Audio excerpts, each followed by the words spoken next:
Ok. Saludamos ahora oficialmente a todos los hermanos que están aquí y a todos los que a través de las redes, diferentes países del mundo, estarán escuchando el mensaje de hoy. Esperamos que como hasta el día de hoy ha sido de bendición, que así lo sea. Aquellos que están en Argentina, los saludamos, los que están en Chile, los que están en Estados Unidos, los hermanos de Haití, que muchos de ellos no ven, aunque no nos entienden, y estoy en deuda con el pueblo haitiano porque hace tiempo que no le predico en creol para enviarles un mensaje, y cada rato pues me envían peticiones, pastor, ¿cuándo nos va a mandar el mensaje en creol?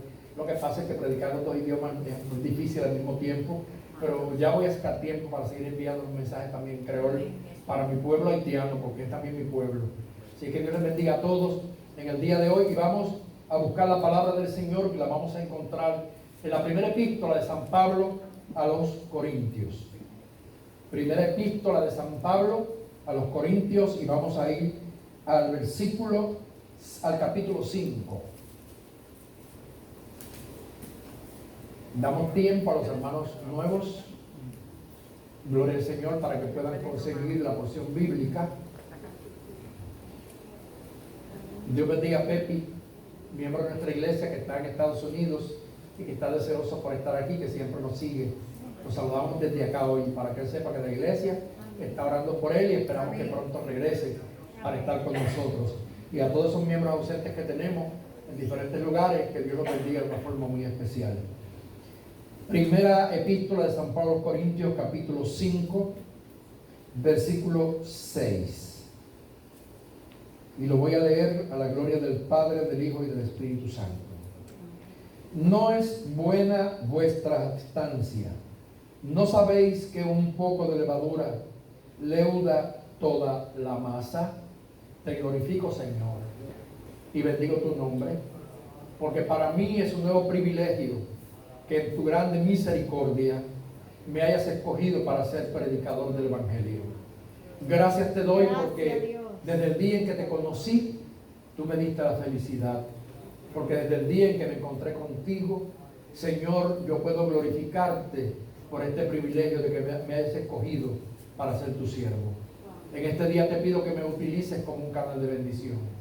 Que todas las personas de diferentes puntos que han de escuchar este mensaje sean edificados en el día de hoy. Habla primeramente a mi vida y habla a la vida de tu pueblo. En el nombre de Jesús. Amén. Amén. Puede sentarse. Amén. Gloria a Dios. Quiero utilizar un tema peculiar. El tema que voy a poner en el mensaje de hoy es pequeñeces peligrosas. Pequeñeces peligrosas. La mayor parte de los seres humanos le tenemos respeto y miedo a las cosas grandes. Vemos una fiera como un león y todo el mundo le tiene miedo porque es impotente, un elefante. Pero una hormiga no le tenemos mucho miedo. Sin embargo, hay hormigas que son peores que un elefante. Por lo menos en mi experiencia, allá en la jungla de Venezuela, yo conocí una hormiga que le llaman baremaría. Y baremaría es una hormiguita pequeñita, larguita, está escondida debajo de la corteza de los árboles. Usted no la ve. Pero cuando usted pone la mano así en el árbol, ella sabe, siente el calor y salen de inmediato, hermanos. Y la picada de esa hormiga es venenosa. A mí me picó una, aquí en la palma de esta mano. Ese dolor a mí me duró más de una semana. Porque el dolor es tan terrible que cuando te muerde, tú sientes que el dolor te llega al corazón. Luego te forma una bolsa grandísima ahí de pus, y eso tarda mucho tiempo en curar. Si me hubieran picado 3 o 4, a mí me daba un infarto cardíaco, porque con una, el dolor me llegó al alma. Así es que, en realidad, hermanos, tenemos miedo a veces a lo grande. Pero si nos damos cuenta, la Biblia especifica que hay cosas bien pequeñitas que son tan o más peligrosas que las cosas grandes. Y cuando se trata de la relación con Dios, la Biblia nos alerta de que tenemos que tener mucho cuidado con cosas elementales cosas simples que no aparentan ser peligrosas, pero que a la larga nos pueden destruir el alma. Aleluya. Si usted se pone a ver lo que la Biblia nos está diciendo, yo quiero concentrarme en esta porción de la Biblia, porque Pablo le está hablando aquí a los corintios y le está hablando a la iglesia de los corintios. Está reprendiendo, si usted lee el capítulo 5 del versículo 1 en adelante, él está reprendiendo a través de esta carta una falta moral de fornicación que había surgido en la iglesia de los corintios.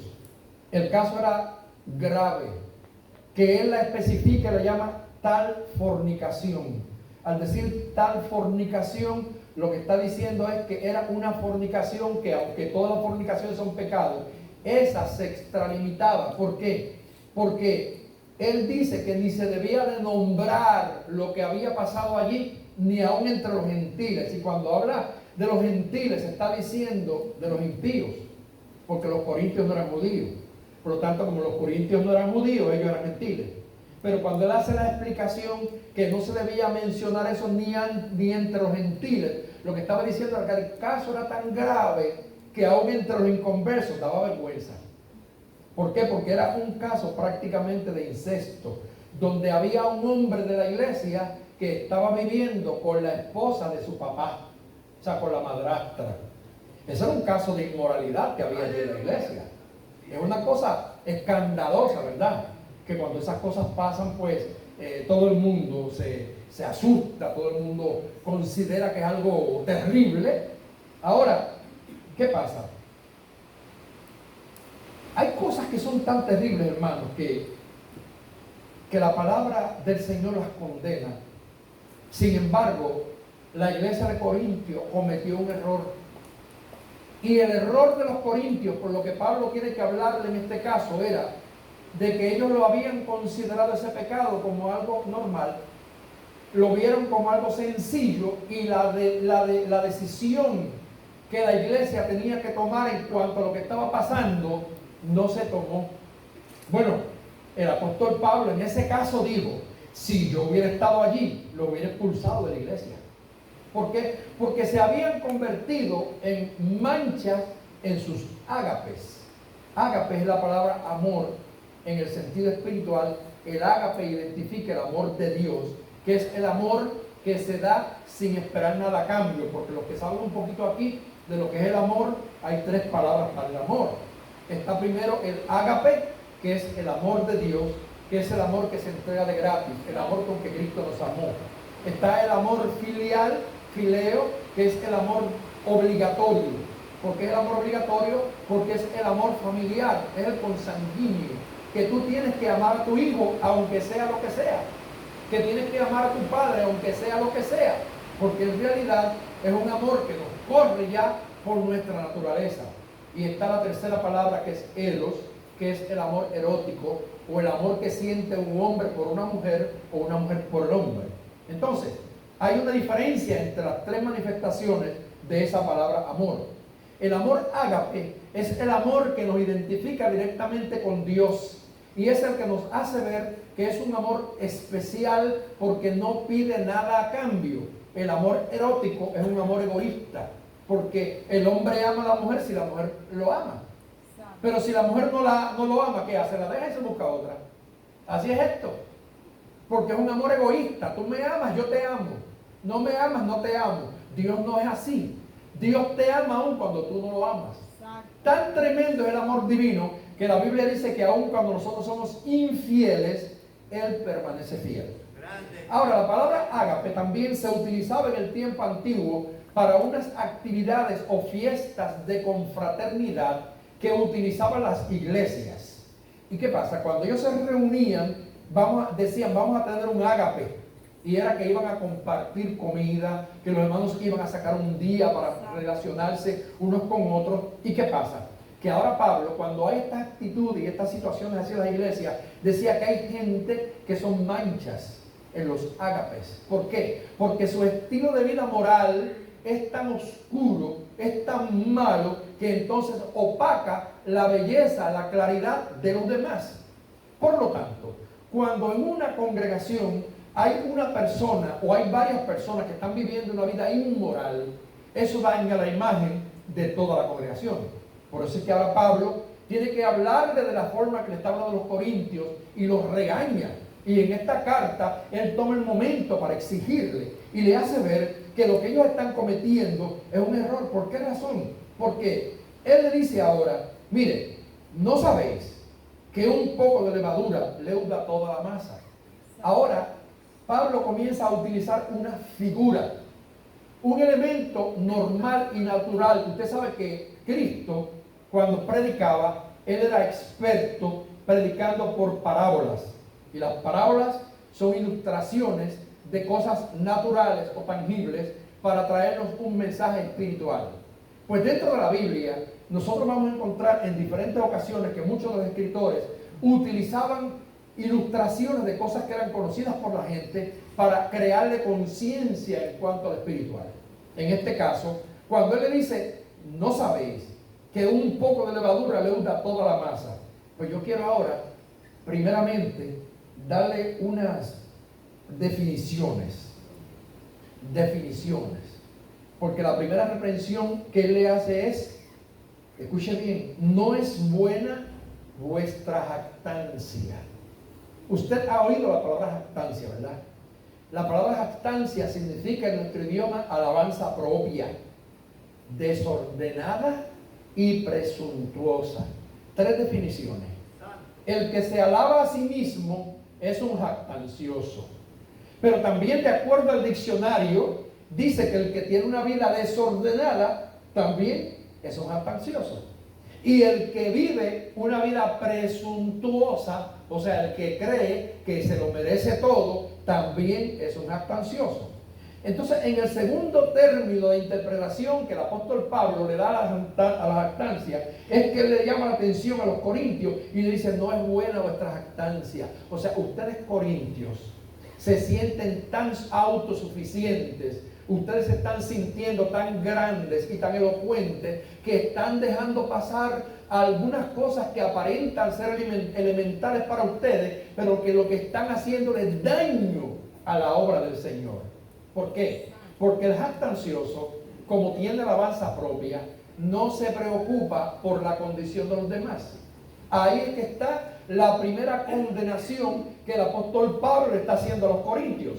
O sea, ustedes se sienten tan grandes que no les está importando la condición de unas personas que están en la iglesia, perdidos en el templo. Y por lo tanto, como son tan egoístas ustedes, corintios, creen que solamente tienen que velar por ustedes y se alaban a ustedes mismos, pero no se dan cuenta que hay gente que necesita ser reprendida. Usted sabe que hoy en día, cuando alguien predica, como yo predico, y me incluyo, nos llaman predicadores rajatabla. ¿Por qué? Porque hoy en día la mayor parte de la gente quiere vivir un evangelio light, liviano, o sea, donde a la gente se le predique un evangelio acomodaticio, a conveniencia, que cuando yo predico un mensaje aquí, le digan a todo el mundo, duérmete, nene, tururete. Vive como quieras, camina como quieras, viste como quieras, habla como quieras, que como quieras vas para el cielo. Pues lamentablemente ese no es el evangelio que predicó Pablo. Ni ese es el evangelio que yo puedo predicar. Yo tengo que predicar lo que la Biblia me dice y llamar a lo bueno bueno y a lo malo malo. Ahora, cuando tú decides llamar la atención y corregir lo malo, ya tú te conviertes en un amargado. Ya tú te conviertes en la oveja negra. Ya nadie te aplaude, ni quieren juntarse mucho contigo. Gloria a Dios. Ahora, el problema de los corintios es que muchas veces se olvidaron que en la iglesia del Señor cabe todo el mundo. Porque es verdad que en la iglesia del Señor cabe todo el mundo. En la iglesia del Señor cabe la prostituta. En la iglesia del Señor cabe el homosexual. En la iglesia del Señor cabe el ladrón. En la iglesia del Señor cabe el político. En la iglesia del Señor cabe el rico y el pobre. Caben toditos. Pero una vez que llegan a la iglesia del Señor, los que son del Señor, que fueron llamados primero, el Señor les dijo, hagan los discípulos. O sea, cuando llegaron, la prostituta no va a ser más prostituta. El homosexual tampoco va a ser más homosexual. El ladrón va a dejar de robar. ¿Por qué? Porque la Biblia dice que si alguno está en Cristo, nueva criatura es. Por lo tanto, las cosas viejas. Y él más adelante, en el próximo versículo, habla de levadura vieja. Las cosas viejas son aquella vieja vida de pecado que llevábamos antes de entrar al redil de Dios. Pero una vez que entramos al redil de Dios, el mentiroso no puede mentir más. Y el que robaba ya no puede robar más. Y el adúltero ya no puede adulterar más. ¿Por qué? Porque ahora somos un pueblo escogido, puesto aparte, un linaje santo, un real sacerdocio. Y eso tienen que vivir ¿cómo? En santidad, como manda la palabra del Señor. Así es que, mira bien lo que está pasando aquí. Ellos habían considerado como que lo que estaba pasando allí era algo simple. Dicen, es que hoy en día, mire, porque yo nosotros les expliqué aquí, y le explico cada rato, una cosa normal no es lo mismo que común. O sea, hay cosas que son comunes. Hoy en día hay muchas cosas que son comunes, pero no son normales. Que dos hombres se casen es común, pero no es normal. Que dos mujeres se casen es normal, es común, oye, ¿verdad que sí? Pero no es normal. ¿No? Que hoy en día haya gente que ha perdido la seriedad del ministerio. Es común. En el tiempo mío, un ministro se distinguía. Un cristiano se distinguía. Todo el mundo sabía quién era mujer cristiana y quién no. Todo el mundo sabía quién era hombre cristiano y quién no. Hoy en día no. Porque hoy en día todo es común. Hoy en día la gente viste como quiere, habla como quiere, vive como quiere y todo el mundo aparentemente está en el mismo nivel. Pero no significa que sea normal.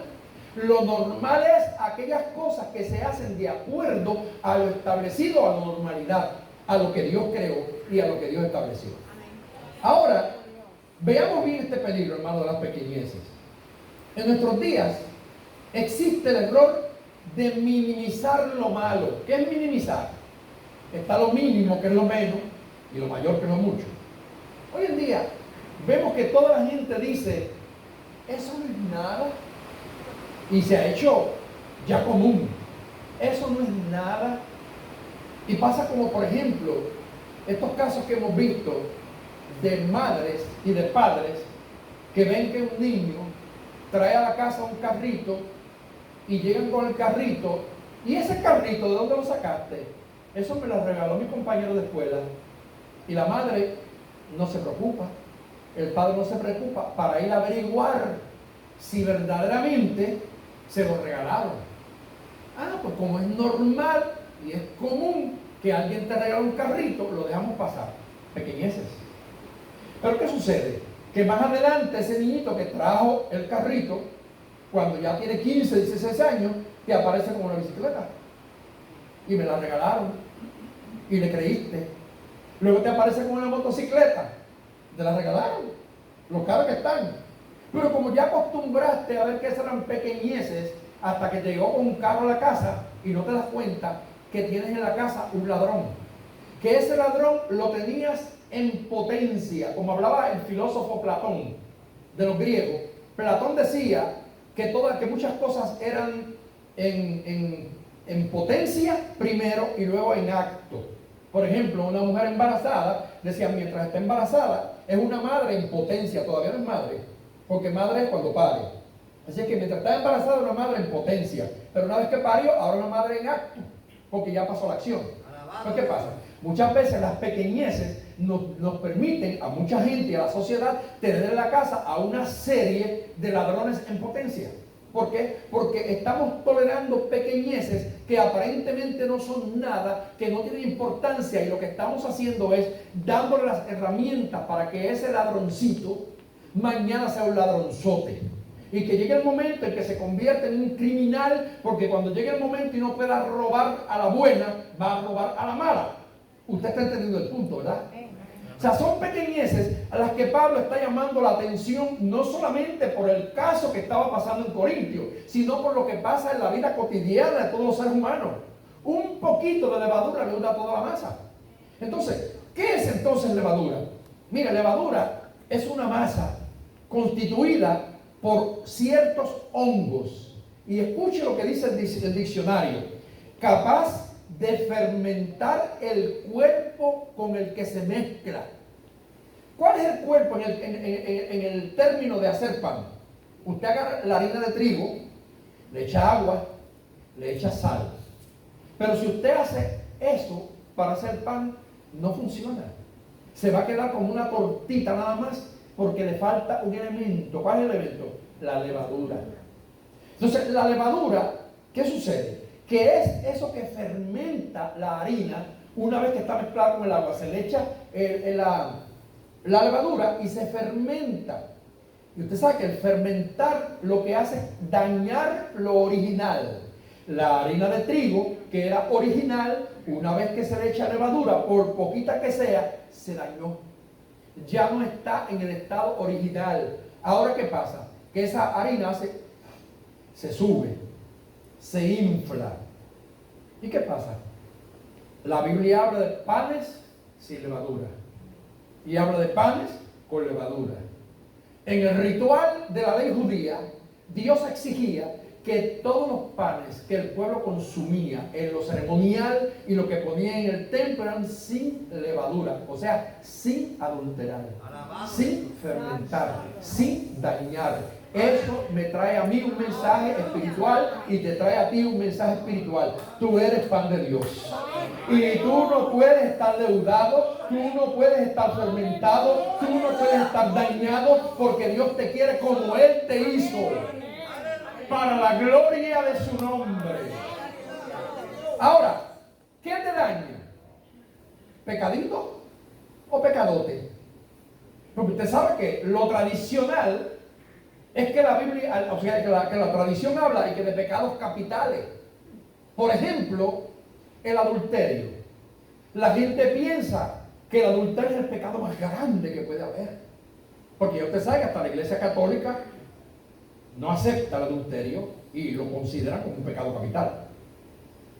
Sin embargo, el adúltero se pierde, ¿sí o no? Pero también se pierde el mentiroso. Y la mentira no se ve, el adulterio sí. Porque cuando un hombre o una mujer está casada con un cónyuge y tiene otra persona al lado, se le conoce como adulterio. Y todo el mundo lo ve y todo el mundo habla de eso. Pero la mentira no se ve. Sale por tu boca y el que tú se la estás diciendo no sabe si le estás mintiendo o no, a menos que no tenga discernimiento de espíritu. Si no tiene discernimiento, la gente cae en la mentira. Ahora, tanto se pierde el mentiroso como se pierde el adúltero.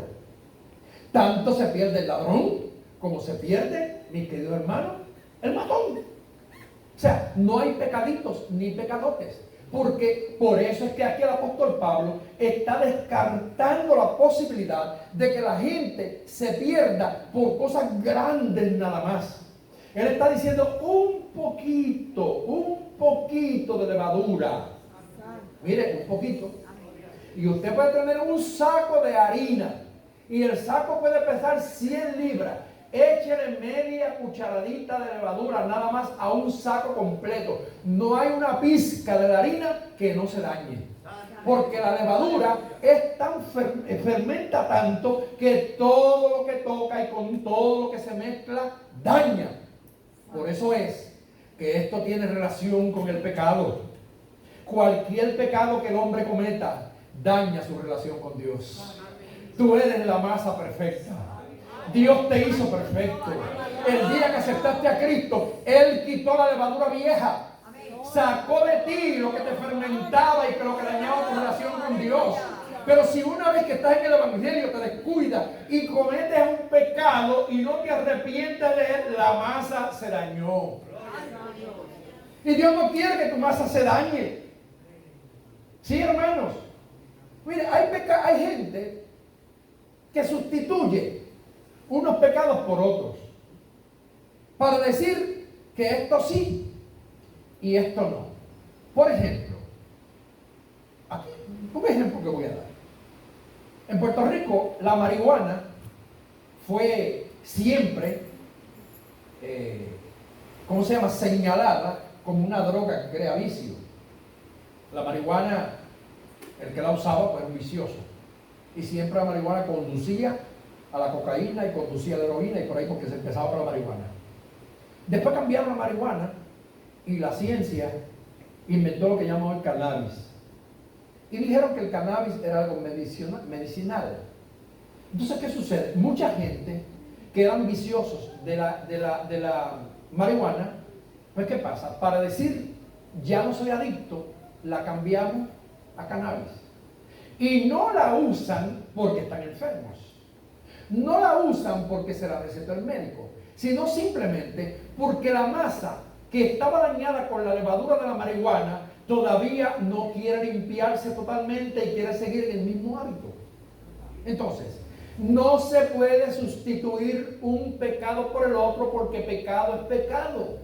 Y todos los pecados llevan a la perdición. Y el apóstol Pablo es bien claro y le hace saber a los corintios, mis queridos hermanos, el pecado no tiene tamaño para dañar al ser humano.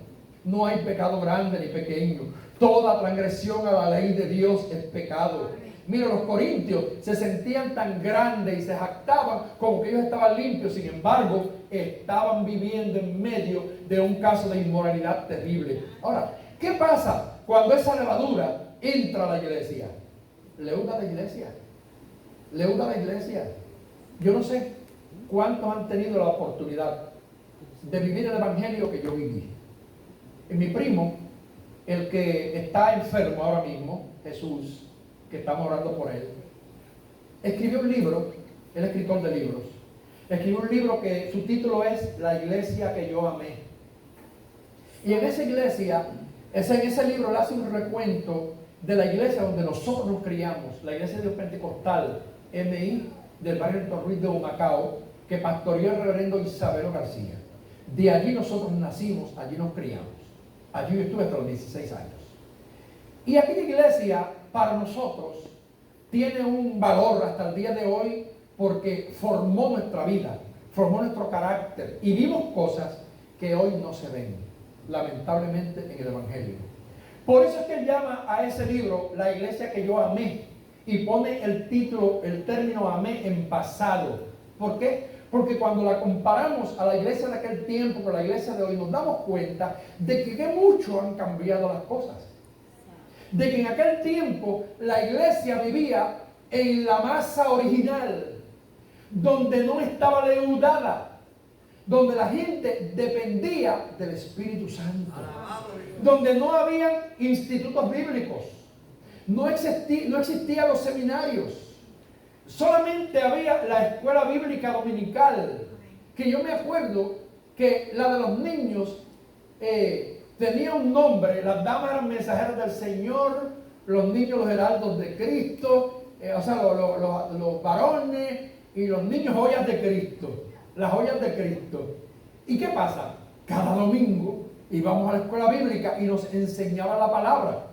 En aquel tiempo se utilizaba en las iglesias cristianas, especialmente las pentecostales, lo que se llamaba el texto áureo.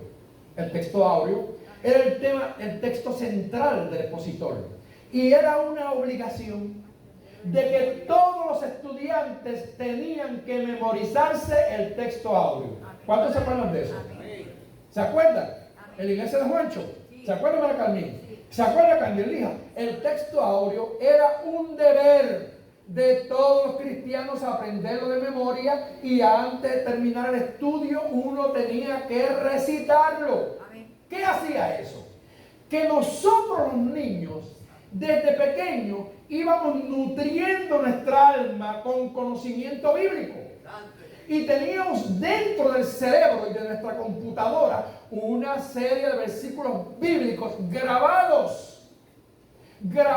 que llegaron al alma para que se cumpliera. Instruya al niño en su carrera y aun cuando fuera viejo no se aparta de ella.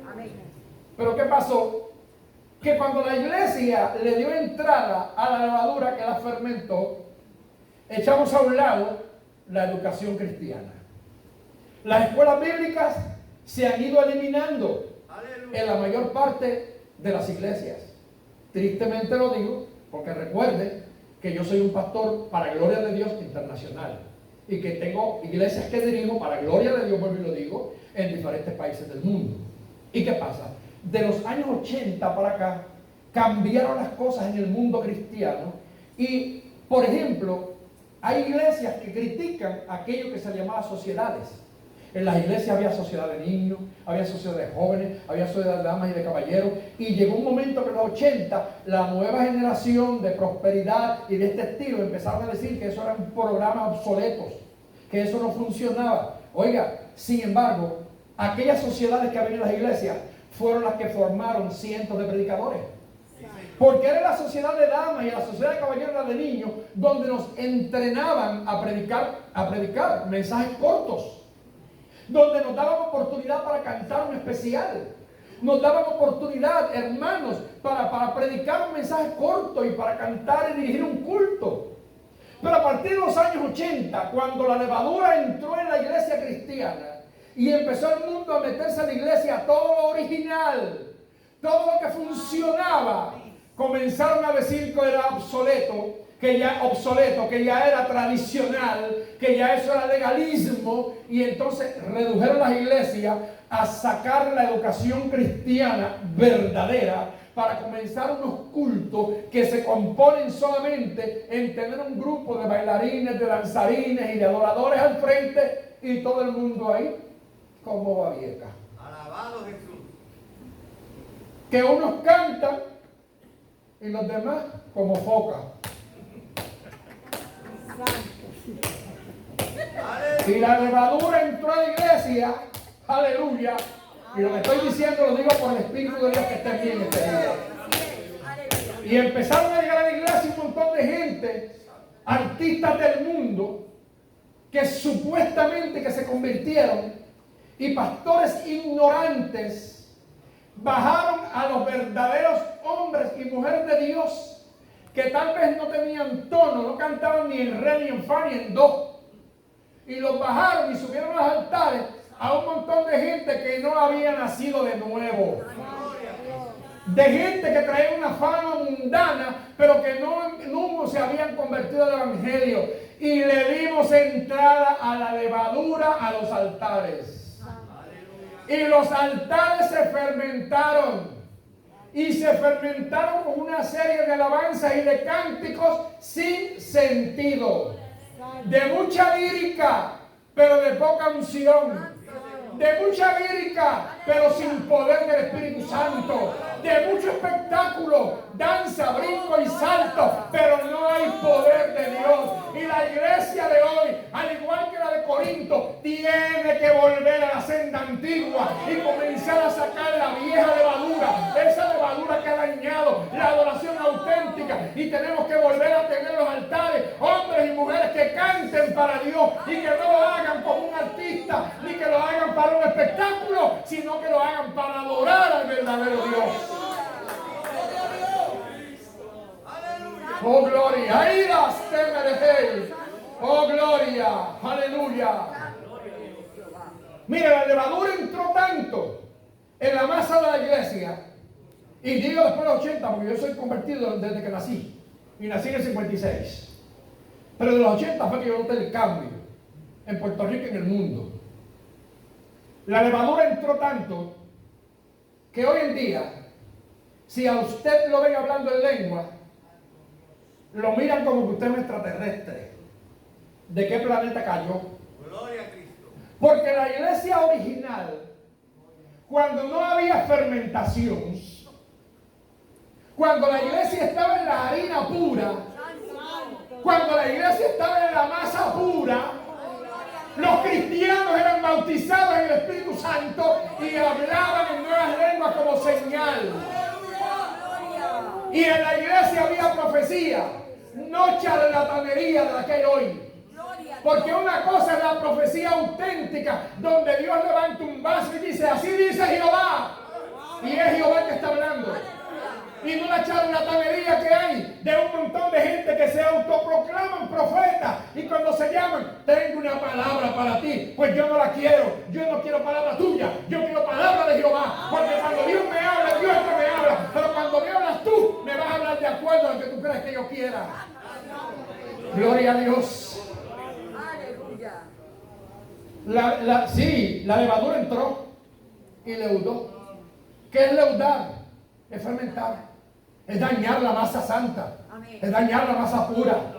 Cristo viene a buscar una iglesia. Viene a buscar una iglesia pura, una iglesia sin mácula o sin mancha, una iglesia que vive en santidad, una iglesia separada del mundo, una iglesia que vive en el Kadosh, que vive en el Ágil, significa separados, santos para Dios. Tristemente, gran parte del pueblo de Dios se leudó, al grado que yo he oído gente que nacieron en el Evangelio y que ya no creen en el diablo. Bueno, aquí venía un hermano que estaba estudiando en un seminario en Puerto Rico. No lo voy a mencionar, él sabe quién es, y él y yo somos grandes amigos. Y él se tuvo que salir del seminario, porque la levadura ha sido tanta que en seminarios evangélicos aquí en Puerto Rico dicen que Adán y Eva son personajes simbólicos, que eso nunca existió. El diablo no existe de acuerdo a esos nuevos seminarios. El diablo simplemente es un pensamiento nuestro. Y hay unos que dicen que el diablo eres tú cuando haces lo malo y que Dios eres tú cuando haces lo bueno. A eso hemos llegado.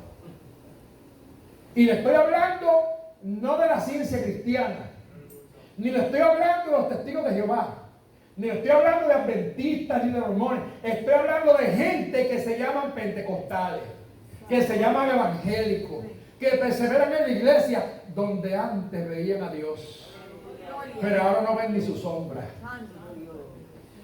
Donde a partir de los 80 la levadura entró tan profunda que le pasó como a los corintios.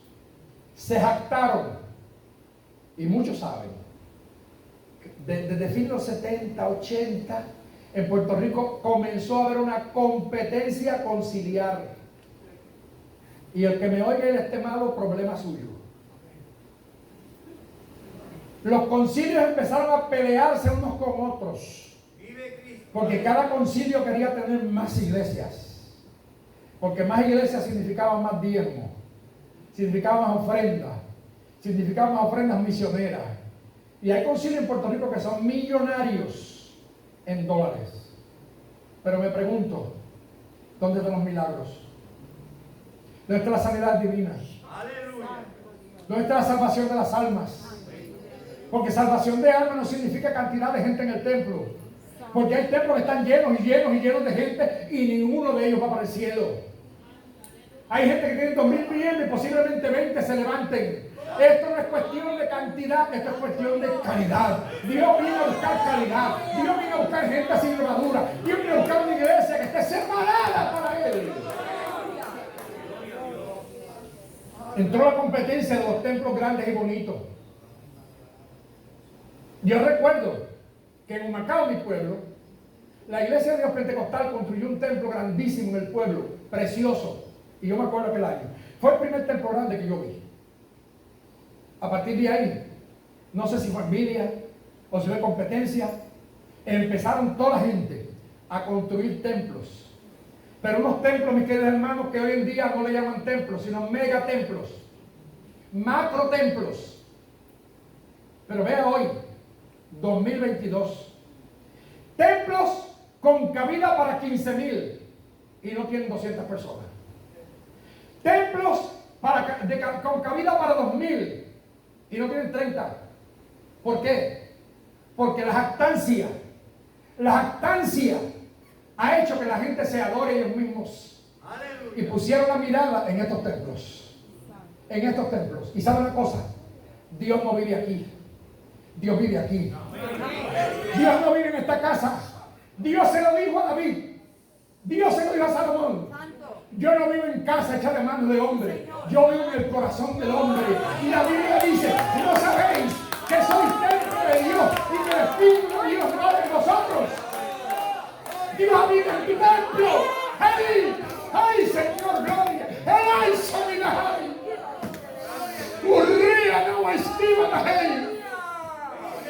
Misericordia, Señor. ¿De qué valen templos suntuosos?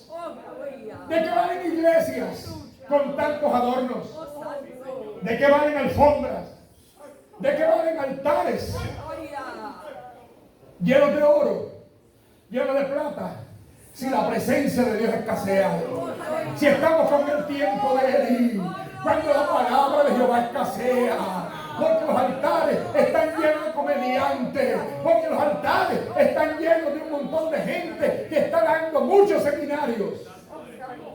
Pero Cristo no está en los mensajes, el Espíritu Santo no está en la iglesia, porque los dones ya no se ven, porque la gente es profeta sin don de profecía, porque la gente es apóstol sin haber sido amado por Jesús.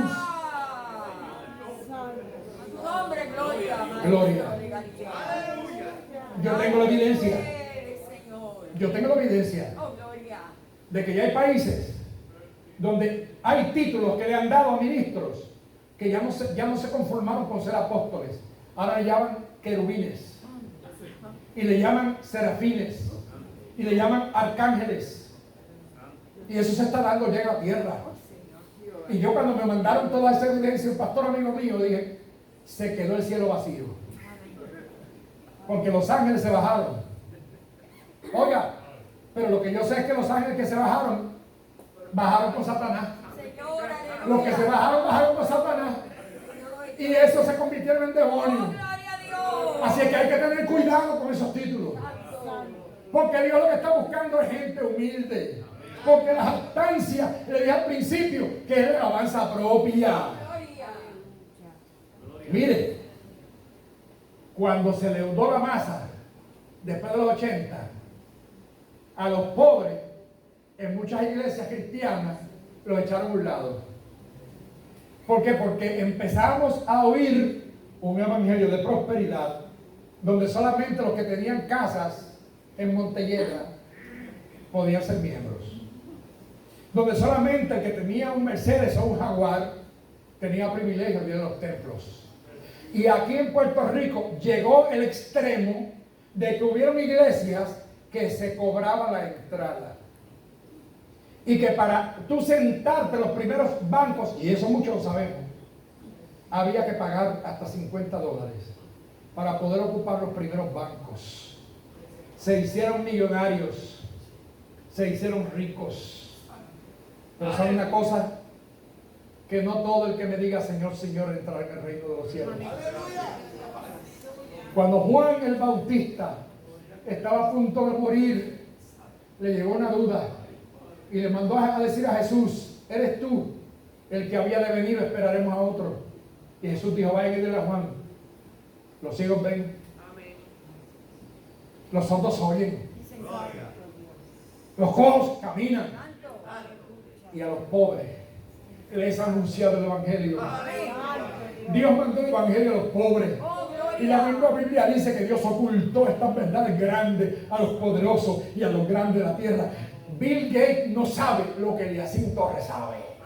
Y yo no tengo ni 1 millón, es más ni 100,000, es más ni 50,000, pero tengo a Cristo. Tal vez no tengo ni 20,000, pero tengo la Biblia, tengo la palabra, tengo el tesoro más grande en el cielo. Cuidado con endeudarnos. Hermano, la jactancia lleva al hombre al pecado. El pecado lleva al hombre al infierno. Y como yo decía los otros días, hermanos, hay 2 lugares: infierno y paraíso. No hay 3. No existe purgatorio. No existe limbo. No existe nada de eso. Existe cielo y existe infierno. O eres de Dios o eres del diablo. Y el estar en un templo no significa que eres de Dios, ni que yo sea de Dios. Significa que si yo me nací de nuevo, si me arranqué la vieja levadura, entonces sí, yo soy del Señor. Amén. Entró la levadura, hermano, entró la levadura. Y esa levadura hizo que la iglesia se dividiera en fracciones. Y cuando la iglesia se dividía en fracciones, ya recuerdo una prima mía que iba a una iglesia y era una de las líderes. Y en un momento habló conmigo y me dijo, me voy a tener que ir de mi iglesia. Le pregunté por qué y me dijo, no, porque ahora en mi iglesia nombraron un grupo de adoración y de alabanza. Y ese grupo de adoración y de alabanza son los únicos que pueden cantar. Y yo, que dirigía la mayor parte de los cultos, me tienen sentado en el último banco, porque ya yo no soy del grupo de adoración y alabanza. Dios no es un Dios Dios no es un Dios exclusivo. Dios es un Dios inclusivo. Todos los de Dios tenemos derecho a adorarle. Todos los de Dios tenemos derecho a glorificarle. Por eso la gloria es para Dios. En esta congregación, aquí canta todo el que quiera cantar. Si alguien no canta es porque no quiere. Y si me pide oportunidad para cantar, yo se la doy. Es cierto que últimamente, por la pandemia, ya nombramos a nadie con las alabanzas especiales por la cuestión de reducción del tiempo y todos estos asuntos. Pero mire, yo creo que la alabanza no tiene que ver con el tono. La alabanza tiene que salir del alma. Tiene que salir del corazón. Tiene que salir de lo profundo. Y he contado un montón de veces una experiencia que vivió Anita Marín, la hermana de Candy, que hoy en día es pastora. Y eso me lo contó ella en mi juventud.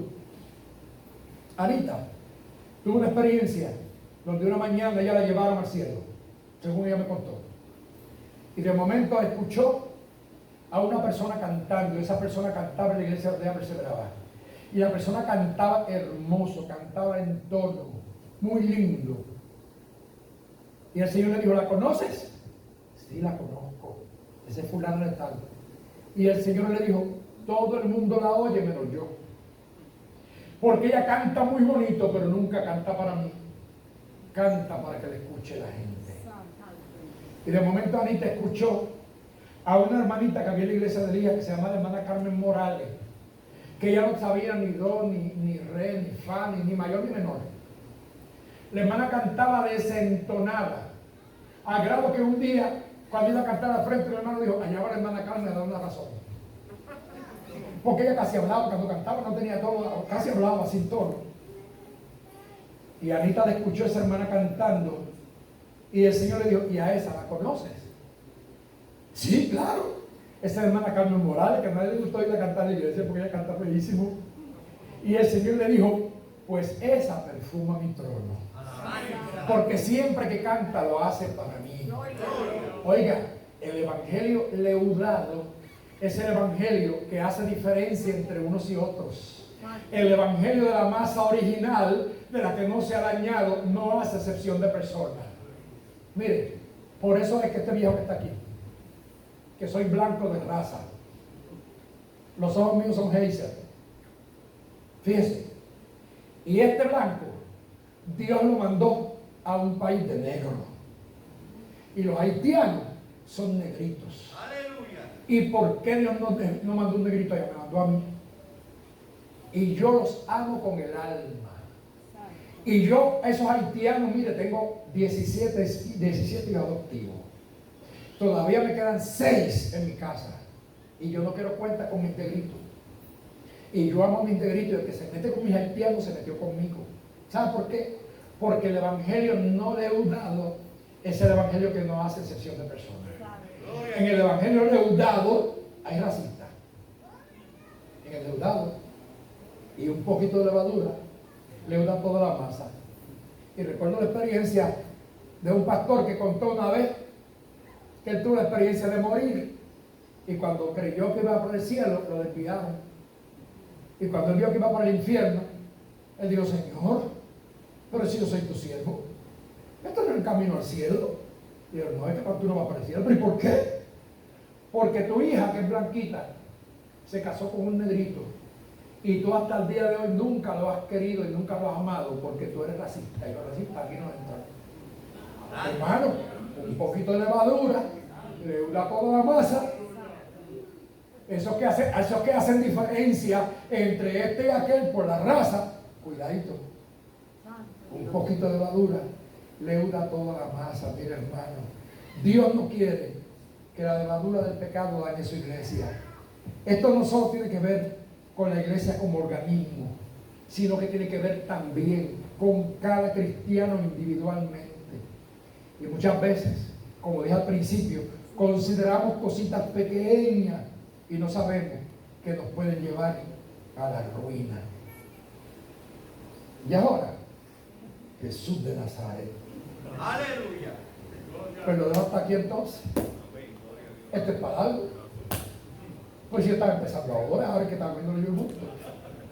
Pero voy a terminar con un testimonio que yo conozco.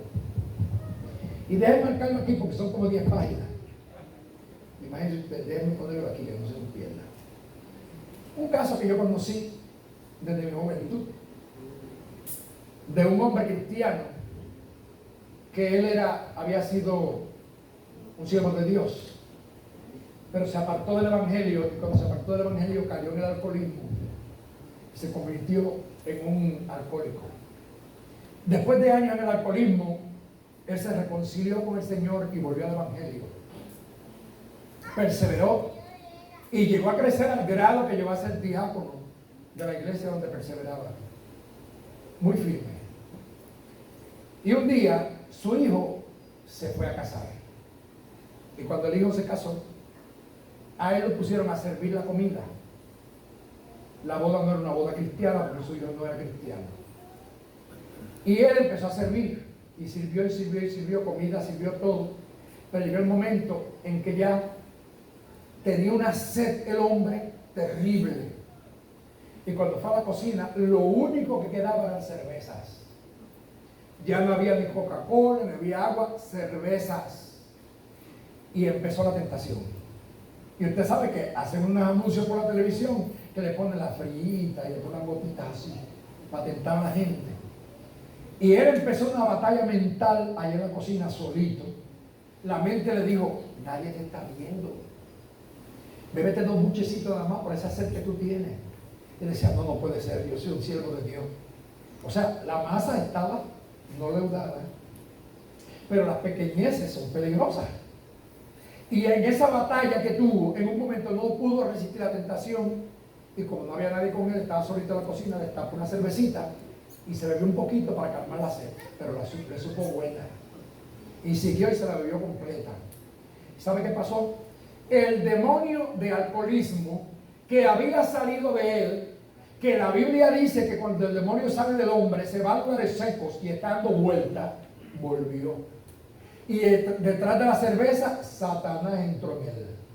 Y desde aquel día, el hombre nuevamente cayó en el alcoholismo. Se volvió un alcohólico y yo lo conocí porque era esposo de una prima hermana de mi mamá. Y ese hombre llegó a convertirse en un deambulante. Caminaba por las calles arrastrado, bebiendo todo el tiempo porque una pequeñez le hizo perder la salvación. Un poquito de levadura leuda toda la masa. Cuidado, hermano. Cuidado, hermana, con las pequeñeces. Porque las pequeñeces son peligrosas. Voy a orar. Padre, gracias por tu palabra. Y te pido que ahora, a la distancia y aquí cerca, esta palabra haya calado en el corazón de todos los oyentes. Te pido, Señor, que tu Espíritu Santo redarguya la vida de cada cual, para que hoy volvamos a la masa original. Que saquemos la levadura que ha fermentado a gran parte de tu pueblo. En el nombre de Jesús. Amén. Amén.